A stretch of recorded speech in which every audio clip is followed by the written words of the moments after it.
여러분, 최근에 돈을 쓰고 후회했던 경험이 있으신가요? 누군가는 자기가 구매할 물건에 대해 최소 2, 3일 정도는 고민한 후 결정하는 반면 누군가는 별 고민 없이 필요하다 싶으면 바로 지출을 합니다. 그러고는 물건을 구매한 것도 잊어버리다가 잘 안 쓰게 되더라도 반품은 안 하고 집안 한 구석에 방치해 놓거나 버리는 경우도 있습니다. 여기 나의 신을 바라보고 있는 최지영 씨도 최근 지출에 대한 고민을 많이 하고 있습니다. 돈을 별로 안 쓰는 것 같은데 이상하게 돈이 새어나가는 것 같다는 느낌 때문이었습니다. 최 씨는 오늘 모처럼 부모님 댁에 방문합니다. 최 씨의 부모님은 예전에는 안 그랬지만 어느 순간부터 굉장히 알뜰하게 살고 있었습니다. 최 씨의 부모님은 항상 최 씨에게 지출 관리를 신경 쓰라고 했지만 최 씨는 그저 부모님의 잔소리라고만 생각해서 귀 기울이지 않고 있었습니다. 최 씨는 문을 열자마자 소파에 앉아 있는 엄마에게 다가가 물었습니다. 엄마, 내가 진짜 돈 관리를 못하는지 돈이 안 모이는데 들어오는 수입은 매달 비슷하거든? 문제는 나가는 돈인 것 같은데 엄마는 이제껏 살면서 후회되는 지출 같은 게 뭐가 있었어? 한 5가지 정도만 골라줘. 얘는 갑자기 와서 무슨 뜬금없는 질문이래? 후회되는 지출이라. 생각해보면 많긴 하지. 그래서 첫 번째가 뭔데? 첫 번째는 바로 내 눈앞에 보이네. 네가 가져온 가방 저거 비싼 거지? 이거 나 요번에 산 건데. 다른 건 몰라도 가방 하나 정도는 이런 거 들고 다녀야 기죽지 않지. 네가 신고 온 신발도 명품 아니야? 신발은 오래전에 산 거긴 한데 좀 비싸게 주고 사긴 했지. 엄마도 예전에 이런 명품들 몇 개 가지고 있었잖아. 다 어디 갔어? 엄마는 진작에 팔았지. 하나쯤은 놔둘까 했는데 그냥 팔아버렸어. 헐값에 팔아서 얼마 받지도 못했지만 예전으로 돌아갔으면 그런 명품들에 절대 돈을 쓰지 않았을 거야. 예전엔 엄마도 남한테 좀 있어 보이고 싶어서 그런 거 샀는데 그런 건 하등 쓸모가 없는 것 같더라고. 특히나 무거운 가죽으로 된 가방은 힘에 붙여서 들기도 무겁고 그냥 부담 없이 막 들고 가벼운 게 최고야. 그리고 발 건강에 최악인 하이힐이나 유행 타는 옷 같은 거 사는데 쓴 돈도 너무 아까워. 네 아빠 예전 사진 봐. 배가 나와서 명품을 입어도 아주 별로야. 특히 조심해야 될 거는 미용실에 돈 쓰는 거랑 화장품에 쓴 돈도 정말 아까워. 그냥 이런 거는 가성비 있는 거 최소한만 쓰면서 남들이 보기에 깔끔하게 보이는 정도만 하는 게 최고지. 물건들은 죽을 때 하나도 못 가지고 간다는 걸 명심해. 최 씨의 어머니가 고른 나이 들어 후회되는 첫 번째 지출은 바로 사치품에 대한 소비였습니다. 대부분 명품을 사는 이유는 남에게 잘 보이기 위함이거나 남들이 다 가지고 있으니까 하나쯤 가지고 있어야 될 것 같은 마음이 들어서가 아닐까 생각합니다. 하지만 이는 내가 주체가 아닌 남이 주체가 돼버리는 것입니다. 최 씨는 딸에게 남에게 잘 보이기 위해 외면에 가꾸는 소비를 먼저 줄이라고 조언했습니다. 내 아는 언니는 아직까지도 미용실 2주에 한 번 가고 명품은 기본에 매번 유행하는 옷을 구매하는데 결국 모아놓은 돈이 없어서 지금 사는 집까지 팔고 거리에 나앉게 생겼어. 이런 지출 관리 못하면 정말 노후에 비참해질 수 있으니까 주의해야 돼. 알겠어. 일단 나도 더 이상 물건 따로 안 사고 있는 거는 중고로 팔아봐야겠네. 그 다음 두 번째 후회되는 지출은 뭐야? 두 번째는 모임 회비야. 엄마 모임만 몇 개지? 예전엔 많았지. 근데 지금은 한 군데밖에 안 가. 모임을 줄인 이유가 뭐야? 모임 나가게 되면 일단 모임 회비 내야 하지. 그리고 그 모임 안에 있는 지인들 경조사 다 챙겨야 하고 예전에 패키지 여행 간다고 회비를 많이 걷어서 같이 간 적이 있었는데 여행 내내 끌려다니는 느낌만 받았어. 유럽 가서 음식은 왜 한국 음식점만 데려가는지 기억나는 게 버스 타고 이동한 것밖에 없는 것 같아. 한 번은 아주 유명한 박물관을 갔었는데 30분만 보고 나오라지 뭐야? 더 보고 싶었는데 다 구경도 못하고 바로 버스에 타야 했어. 그리고 결국에는 거기 모임 인원들끼리 싸우면서 지금은 연락도 안 하는 사이가 됐는데 그런 곳에다 회비며 경조사비며 쓴 것들이 아깝지. 결국 관계 틀어지고 나는 경조사비 낼 거 내고 받을 건 못 받았으니까 모임 여러 개 만들지 말고 정말 내가 가면 즐거운 모임 하나 정도만 유지해도 좋은 것 같아.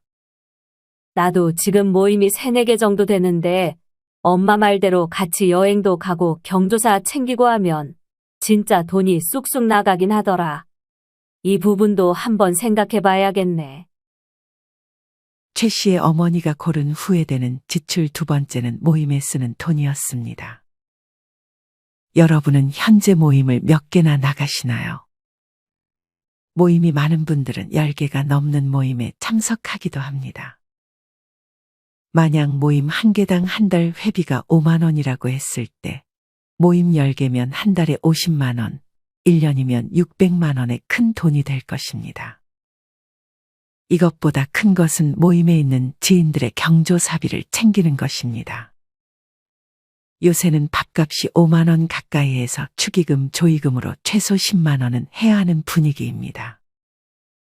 물론 모임이 10개까지 되는 분들은 많지 않겠지만 모임이 너무 많다 하시는 분들은 모임의 개수를 조금 줄여보시는 것이 노후를 비참하게 만드는 지출을 막아줄 수 있는 좋은 방법이 될 수 있습니다. 최 씨가 어머니에게 세 번째 후회되는 지출에 대해서 물어보려는 순간 안방에 있던 최 씨의 아버지가 흥미롭다는 듯이 거실로 나왔습니다. 최 씨는 이번에는 아빠에게 물어봤습니다. 아빠는 제일 후회되는 지출이 뭐였어? 엄마가 2번째까지 말했으니까 아빠가 3번째 말해줘. 아빠는 안방에서 이미 대화를 듣고 있었고 기다렸다는 듯이 말을 꺼냈습니다. 아빠가 제일 후회하는 지출은 술 마시는 데 쓴 돈들이야. 아빠 지금은 술 거의 안 먹지 않아? 지금은 깨닫고 안 마시는 거지. 예전에는 친구들이랑 술 마시는 게 낙이었지. 지금 그때 친구들 중 만나는 친구는 한 명도 없지만 그때 친구들이랑은 다 멀어진 거야? 술 마시다 싸워서 멀어진 친구도 있고 자연스럽게 재미가 없어져서 친구도 멀리하고 술도 이제 거의 안 먹다 보니 연이 끊겼어. 그때 내가 막 술도 많이 사주고 그랬거든. 근데 그런 거 별로 고마워하지도 않고 결국 싸워서 연 끊어진 친구가 있는데 지금 생각해보면 그때 쓴 돈이 참 아깝지. 게다가 술 들어가면 나도 모르게 내가 쏜다고 했던 적이 많았어. 아침에 일어나 보면 그렇게 후회될 수가 없어. 예전에는 술 마시다가 친구 중 한 명이 다른 일행이랑 시비가 붙어서 치료비를 물어줬어야 했는데 그때는 의리가 중요하다고 해서 같이 술 마신 친구들끼리 나눠서 치료비 물어주고 그러기도 했지. 최 씨의 아버지는 아내의 눈치를 보면서 말을 했습니다. 최 씨의 아버지가 고른 후회되는 지출은 바로 술 마시는 데 쓴 돈이었습니다. 밥을 먹으며 술을 마시는 것만으로도 밥값에 거의 2배 가까운 지출이 발생하기도 합니다. 특히나 요새는 술값도 비싸져서 나가서 술을 마시면 돈이 많이 나갈 수밖에 없습니다.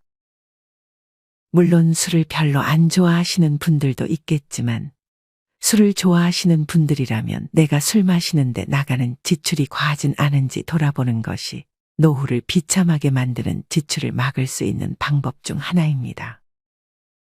엄마도 2개 말했으니까 아빠도 하나 더 얘기해봐. 최 씨의 아버지가 그 다음 후회되는 지출에 대해 말하려는 순간 최 씨의 어머니는 주방에서 밥을 차릴 준비를 했습니다. 최 씨의 아버지는 아내가 듣지 못하도록 조용히 다음 후회되는 지출에 대해 말을 이어갔습니다. 술 다음으로 후회했던 지출은 남의 말만 듣고 산 주식이야. 뭐라고? 언제? 최 씨는 아버지의 말을 듣고 놀라 큰 소리로 물었습니다. 그러자 아버지는 조용히 얘기해야 된다는 제스처를 취하며 말을 이어갔습니다. 아빠도 다 잘해보려고 한 거야. 그때 목돈이 조금 있었는데 투자를 하고 싶었어. 근데 때마침 주식 잘하는 친구가 종목을 추천해 주는데 그 상황 되면 정말 안 할 수가 없다니까. 그때 그 친구가 추천해 준 종목이 막 오르고 있기도 했고. 그래도 아빠, 남의 말만 믿고 큰 돈을 투자하면 어떡해? 지금은 후회하고 있지. 그래서 너한테 말해주는 거야. 절대 투자는 남의 말 듣고 하면 안 되는 거라고. 결국 그 돈 어떻게 됐어? 원금 절반 손해보고 팔았지. 그래도 그 이후로 스스로 공부해서 지금은 투자로 돈 벌었어. 엄마한테 이 얘기는 비밀이야. 최 씨는 엄마에게 바로 이를까 하다가 참았습니다. 최 씨의 아버지가 고른 후회되는 지출 네 번째는 바로 남의 말만 듣고 한 투자였습니다. 사실 지금까지 말한 지출 중 가장 위험한 지출이 아닐까 하는 생각도 듭니다. 가끔 남의 말만 듣고 투자를 한 후에 잘못됐을 때 추천해준 사람 탓을 하는 경우를 종종 볼 수 있습니다. 하지만 그런다고 해서 내가 잃어버린 돈이 돌아오지 않습니다. 자기 생각대로 투자해서 돈을 잃게 되면 배우는 것이라도 있지만 남의 말을 듣고 투자했을 때 잃은 돈으로는 배우는 것도 별로 없습니다. 이때는 남의 말 듣고 투자하면 안 된다 정도 배우는 것으로 만족해야 합니다. 남의 말을 듣고 거액의 돈을 투자하는 경우는 대부분 욕심이 많이 끼어 있는 경우가 많습니다. 하지만 세상에 공짜는 없습니다. 투자는 반드시 자기가 공부하고 소액으로 먼저 투자를 해보고 안전한 곳에 투자하는 것이 제일 좋은 방향이 아닐까 생각합니다. 어머니는 식사 준비를 마치고 국을 데피는 동안 잠깐 자리로 돌아왔습니다. 너네 아빠는 뭐를 후회한대? 아빠는 딸에게 말하지 말라고 눈치를 주며 흡연을 하러 밖으로 나갔습니다. 딸은 얼버무리며 엄마에게 마지막으로 후회되는 지출에 대해 물어봤습니다. 이번에는 엄마가 말을 꺼냈습니다. 나는 최근에 후회했던 거는 헬스장 끊고 안 갔던 거랑 인터넷 강의 하나 끊어놓고 안 들은 게 그렇게 후회되더라. 네 아빠한테는 말하지 마라. 맞아, 그러고 보니 엄마 헬스 끊었다더니 이제 안 가는 거야. 원래는 한 달 다녀보고 결정하기로 했는데 1년 등록하면 엄청 싸더라고. 그래서 에라 모르겠다 하고 1년 끊었는데 한 달도 못 가고 더 이상 안 가게 되더라. 그래도 조금씩이라도 가보지. 헬스는 나랑 안 맞는 것 같아. 지금 다니는 수영장에서 걷는 운동하는 게 나한테 잘 맞아서 거기 다니고 있어. 그럼 그 헬스장 아직 기간이 남은 거야? 나한테 양도해줘. 양도도 할 수 있니? 너 다니고 싶으면 그렇게 해. 그리고 십자수 배워보겠다고 인강을 먼저 끊었는데 지금까지 준비물 사는 것도 귀찮아서 시작도 못하고 있어. 그거 강의 듣는 기간이 다음 주까지인데 어차피 다 듣지도 못할 거 안 듣게 되더라고. 그건 너무 아깝다, 엄마. 돈 내고 듣는 거 말고 유튜브에도 무료로 볼 수 있는 좋은 강의들 많은데 앞으로는 그거 듣는 게 좋겠어. 아, 그래? 그 생각은 못했네. 한번 찾아봐야겠어.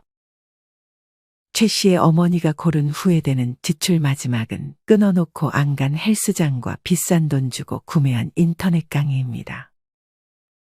아마 대부분의 헬스장에서 1년 이용권을 구매하면 많은 할인을 해줍니다.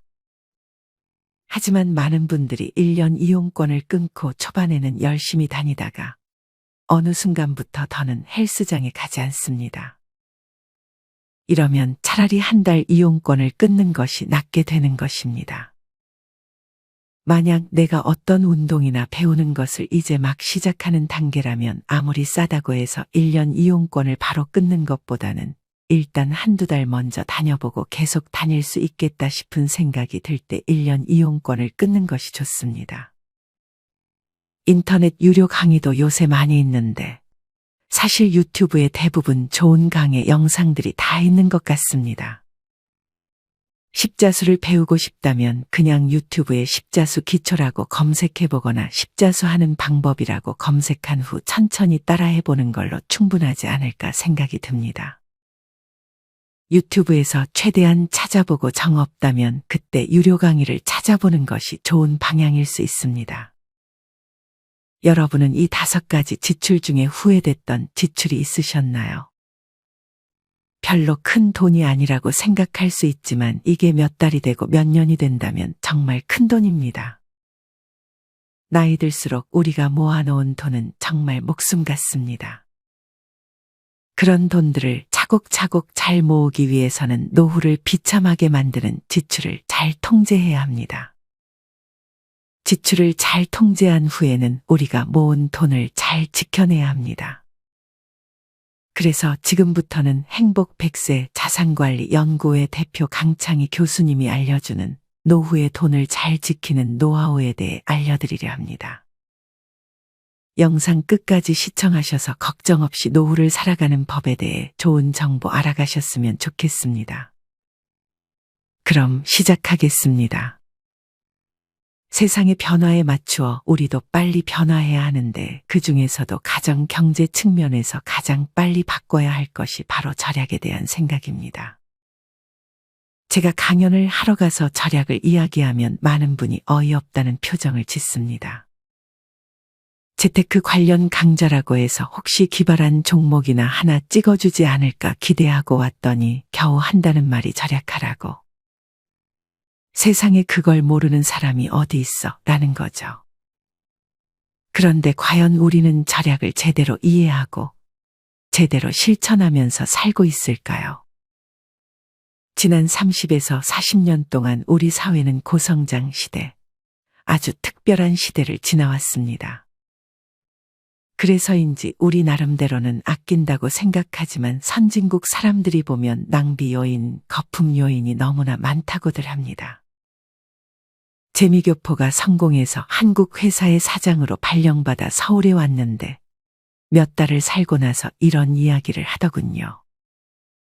서울은 세계에서 아주 드물게 대중교통이 발달한 도시라는 걸 실감했다면서 그런데 사람들은 고작 1km를 가면서 자동차를 끌고 가더라는 겁니다.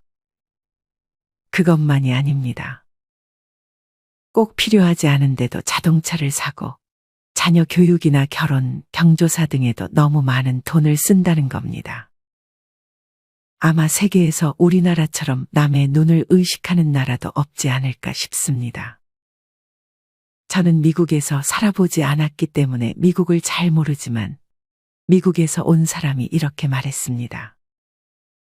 미국에서는 학교를 졸업해도 넓은 천지에 흩어지고 또 남의 일에 관심도 없기 때문에 아주 친한 친구가 아니면 누가 어디서 무엇을 하는지 잘 모릅니다. 그런데 우리는 동창회, 향후회, 동네 모임, 헬스 모임, 무슨 모임 등에 가서 누구는 어떻고 또 누구는 어떻고 하면서 수다를 떨다가 점심 먹은 것 사진 찍어서 올리죠. 이렇게 남의 눈에 얽매이는 나라가 또 있을까요?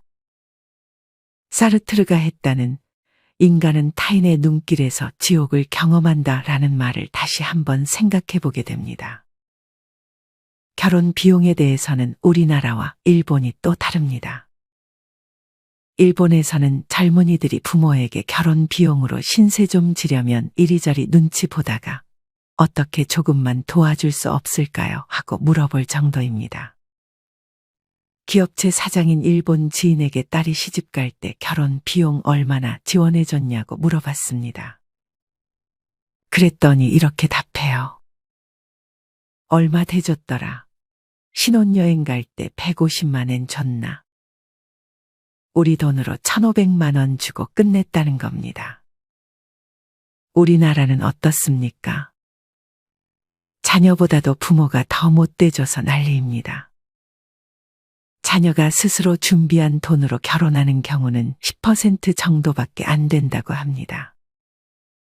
문제는 금액인데 전국 평균 기준 아들의 경우 1억 4,400만 원이 든답니다. 대도시로만 한정하면 금액이 훨씬 커지겠죠. 시집 장가 가면 잘 오지도 않는 자녀들에게 돈은 엄청나게 들어갑니다. 금액이 이렇게 나오는 것은 집 얻어주는 비용이 포함돼서 그렇습니다. 제가 일본 친구한테 한국에서는 집을 얻어줘야 해서 돈이 많이 든다고 했더니 뭐라고 했는지 아십니까? 세상에 자식의 집까지 얻어주는 나라 처음 봤네요. 그런데도 우리는 이것을 당연하게 생각합니다. 이렇게까지 지원해줬는데 과연 자녀들은 고맙게 생각할까요? 한국여성정책연구원이 실시한 설문조사에 따르면 부모가 내 결혼 비용 때문에 힘들어 하셨다고 생각하는가? 라는 질문에 아니요라고 대답한 자녀들이 65%였습니다. 나는 남들에 비해서 적게 쓴 편이라고 생각하는가? 라는 질문에 예라고 대답한 비율도 65%를 차지했습니다. 부모로서 섭섭한 마음이 들 수밖에 없는 결과입니다. 그렇다고 하더라도 이렇게 돈을 들여 자녀들이 잘 되기만 하면 상관없습니다. 하지만 지금 상황은 그렇지가 않습니다.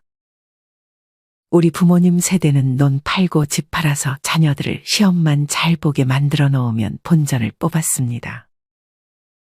괜찮은 학교 졸업해서 괜찮은 회사 들어가고 그럭저럭 60세까지 다니면서 자신들을 부양해 줬으니까요.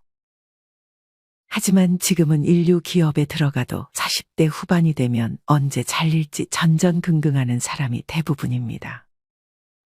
노후에 병이 나서 큰 돈이 들지 않게 하려면 무엇보다 건강관리를 잘해야 합니다. 지난 10수년 경험해 보니 나이 들어 아프면 장난이 아니더군요. 저희 부부는 지난 10수년 사이에 둘 다 암에 걸렸습니다. 저는 회사에서 받은 신체 검사에서 신장암이 발견됐습니다. 그런데 다행히 신장, 즉 콩팥은 2개이기 때문에 하나 절제해도 사는데 지장이 없다더군요. 그래서 하나를 절제했습니다. 그러고 나서 몇 년이 지나 전립선암에 걸려서 또 수술을 받았습니다. 그렇게 2번 수술을 받았지만 항암 치료, 방사선 치료를 하지 않은 덕분에 활동하는 데에는 지장이 없습니다. 그런데 제 아내는 직장암에 걸려 수술을 받고 항암 치료, 방사선 치료도 받았습니다. 이것이 폐로 전이가 되어서 또 수술하고 항암 치료를 받았습니다. 엄청나게 고생했고 지금도 고생을 좀 하고 있습니다. 그래도 부부가 같이 있을 때 아파서 다행이지 혼자 있을 때 아프면 어떻게 할까 하는 생각이 듭니다. 나이 40이 넘으면 건강에 특별히 신경을 써야 합니다. 문제는 조심을 해도 아플 수가 있다는 겁니다. 제 선배 한 분은 고등학교 때는 레슬링 선수, 대학 때는 미식축구 선수까지 할 정도로 건강한 분이었는데 얼마 전에 뇌출혈로 쓰러지셨습니다. 암, 심혈관 질환 등 언제 어떤 병이 올지 알 수가 없는 겁니다. 그래서 건강에 유의하면서 또 한 가지 준비해 둘 것이 있습니다. 60세 되기 전에 특수질병보험을 하나 가입해 두는 겁니다. 벌써 오래된 일인데 하루는 집에 가니까 제 아내가 어느 보험 설계사의 설득에 넘어가 암보험을 들었다는 겁니다. 저는 암이라는 건 팔자소관인데 그런 보험을 왜 들었어? 라면서 웃고 넘어갔습니다. 그런데 부부가 모두 암에 걸린 겁니다. 그 보험을 안 들었으면 어쩔 뻔했나요? 보험은 나이가 많아질수록 들기가 어렵고 보험료도 비싸집니다. 젊을 때 간단한 것 하나라도 들어두는 것이 좋다고 생각합니다. 홀로 남았을 때 무엇이 필요할까요? 우선 연금이 있어야 합니다. 기본적으로 먹고 사는 문제가 해결되어야 하기 때문입니다. 그 다음은 보험입니다. 젊을 때 건강하던 친구들도 60이 넘어가면서 암, 심혈관 질환 등에 걸리는 걸 보면 깜짝 놀랄 수밖에 없습니다. 그러니 환갑되기 전에 특수질병보험 하나는 들어놓아야 합니다. 이미 건강보험은 있으니까 여기에 추가로 하나 더 들어두는 겁니다. 또한 대부분 가정에서 남편 중심의 노후 준비를 하는데 혼자 남아 10년 넘게 살아야 하는 아내를 배려한 노후 준비가 필요합니다. 좀 오래된 사례를 하나 소개하겠습니다. 전라남도 광주에서 유명한 변호사 한 분이 80대 중반에 돌아가셨습니다. 이분은 아침 식사 잘 하시고 동네 다방에 가서 담소를 나눈 뒤 집에 돌아와서 벽에 기대 피곤하다 하고는 돌아가셨습니다. 얼마나 행복하게 돌아가신 겁니까? 옛날에는 변호사가 사망하고 나면 수임료로 여기저기 땅 받은 것도 있고 해서 자녀들이 재산 상속 문제로 싸우는 일이 많았습니다. 그런데 그분은 돌아가신 뒤에 봤더니 본인 명의로 되어 있는 게 전화기 한 대밖에 없더라는 것입니다. 아예 싸울 일이 없게 만들어 놓은 거예요. 그리고 월세를 받는 부동산이 있는데 소유권은 자녀에게 주되 사용권은 부인에게 드렸습니다. 즉 부인이 세상을 떠날 때까지 월세는 부인 것이라는 뜻입니다. 이런 식으로 아내를 배려한 노후 준비가 필요합니다. 자산관리 전략을 세울 때는 다음 몇 가지 점을 유념해야 합니다. 첫째, 퇴직 후의 생존 기간이 상상 이상으로 길다는 점입니다. 노후 설계를 할 때 평균 수명에서 현재의 나이를 뺀 만큼의 기간을 생존 기간으로 상정하고 설계하는 사례가 많은데 그보다는 생존 확률 20%를 기초로 생존 기간을 상정하는 게 바람직합니다. 예를 들어 현재 60세인 사람의 20% 생존 확률은 통계청 간이생명표를 참고로 제가 계산해 본 바에 따르면 남성 91세, 여성 95세입니다. 만약 아내의 나이가 남편보다 3년 아래라면 남편의 60세 퇴직 후 38년의 생존 기간을 상정하고 설계해야 한다는 뜻입니다. 둘째, 퇴직 후에 매월 생활비를 일정 금액이 아닌 비율로 계산하는 방법이 바람직합니다. 퇴직 후 여유 있는 생활을 하려면 월 300만 원이 필요하다는 식의 자료가 발표되고 있지만 별로 현실적이지 않습니다. 사람마다 처한 환경이 다르기 때문입니다. 목표 대체율을 적용하는 게 합리적인 방법입니다. 목표 대체율은 퇴직 후 연간 지출액이 퇴직 직전의 연간 수입액에 대해 어느 정도 비율인가를 나타냅니다. 연간 수입이 높을수록 목표 대체율은 낮아지는 게 일반적입니다.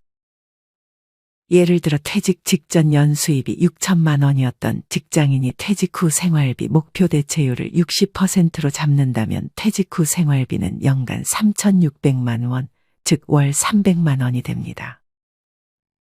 셋째, 연금과 일의 중요성에 대한 인식입니다.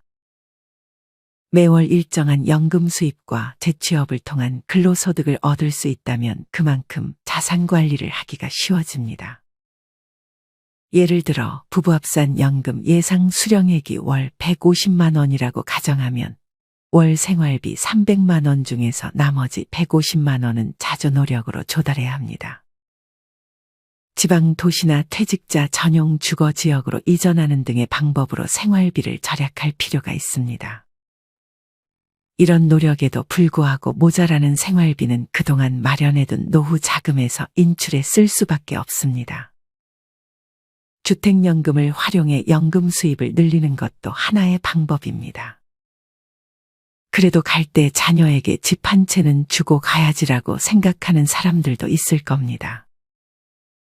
그런데 생각해 볼 필요가 있습니다. 100살에 세상을 떠난다면 자녀가 70살쯤 되어 있지 않겠습니까? 그때 집을 준들 무슨 의미가 있을까요? 주택연금을 신청했는데 그 후로 집값이 크게 오르면 어떻게 하느냐고 묻는 사람들도 있습니다. 그런 경우 정산을 해서 남는 금액은 자녀에게 상속되니 걱정하지 않아도 됩니다. 재취업을 해서 근로수입을 확보하고자 하는 노력은 더욱더 중요합니다. 남의 눈을 의식할 필요가 없습니다. 약간의 소득이라도 얻을 수 있는 일을 하면 노후 자금뿐 아니라 건강 문제나 고독과 같은 퇴직 후의 불안에서 벗어나는 데에도 큰 도움이 됩니다. 어떤 남편이 은퇴한 후에도 인기 최고일까요?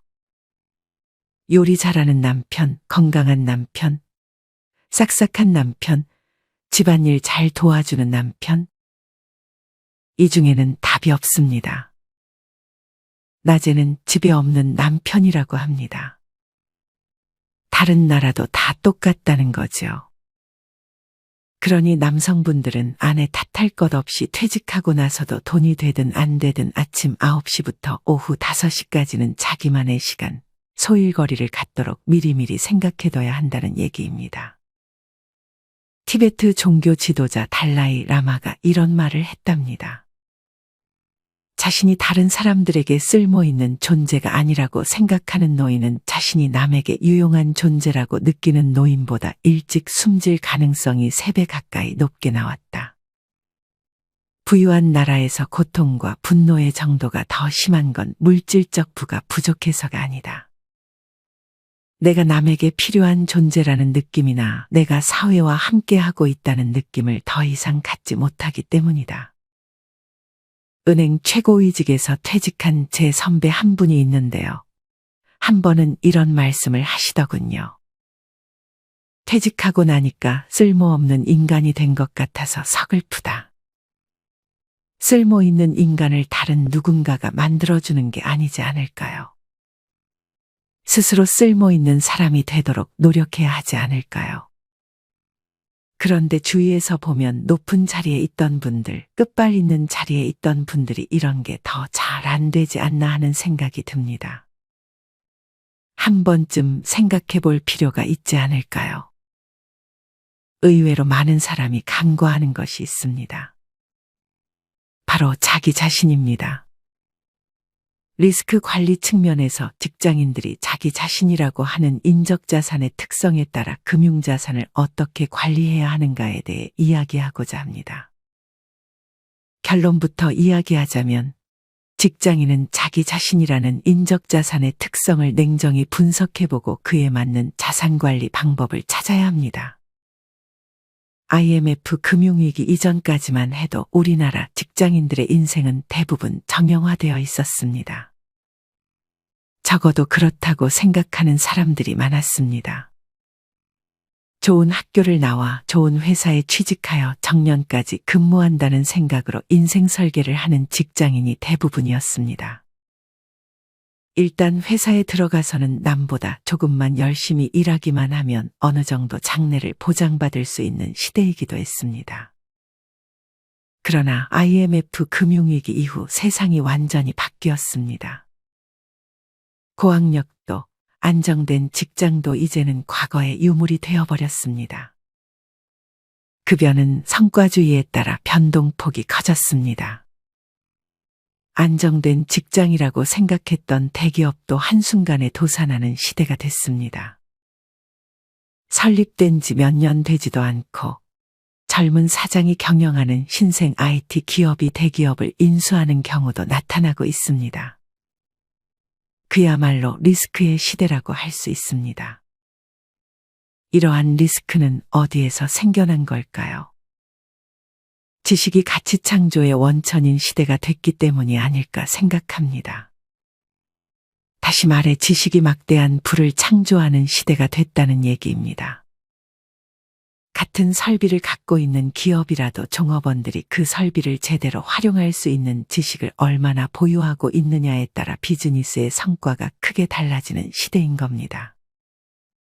직장인 개개인이 얻는 수입이 그 사람이 갖고 있는 인적자산에 연동되는 시대라고도 볼 수 있습니다. 고도의 전문 기술을 가진 사람은 어느 회사에 들어가더라도 높은 수입을 기대할 수 있습니다. 반면 특별한 기술이나 전문 지식이 없는 사람은 아무리 좋은 회사에서 일하더라도 낮은 수입밖에 기대할 수 없게 됐습니다. 기업도 개인도 문자 그대로 인적자산의 시대를 맞이한 것입니다. 인적자산의 시대에는 자산에 대한 기존 관념을 바꿔야 합니다. 지금까지는 자산이라고 하면 대부분 부동산 같은 실물자산이나 주식, 채권, 펀드 같은 금융자산만을 생각해왔지만 앞으로는 인적자산을 중요한 위치에 놓고 생각해야 합니다. 장래의 이익을 창출하는 것을 자산이라고 정의한다면 대부분의 직장인에게 장래 이익을 창출하는 가장 중요한 자산은 자기 자신이기 때문입니다.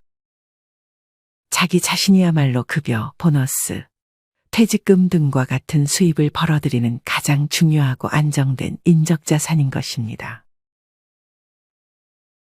여러분은 노후에 가장 중요한 것이 무엇이라고 생각하시나요? 저는 아무래도 돈과 건강이 제일 우선이 아닐까 생각합니다. 그 중에서 돈을 잘 지키려면 지출 관리와 내가 모은 노후 자금 관리를 정말 열심히 해야 합니다. 안 그러면 노후가 정말 비참해질 수 있습니다. 이미 지나간 과거는 되돌릴 수 없지만 우리에게는 지금이 있습니다.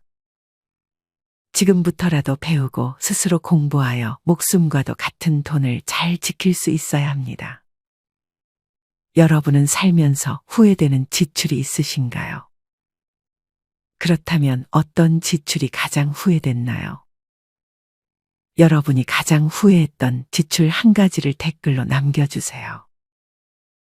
이상으로 오늘의 영상을 마치겠습니다. 우리 모든 구독자분들의 행복한 여생을 응원합니다. 다음에 더 좋은 내용으로 찾아뵙겠습니다. 감사합니다.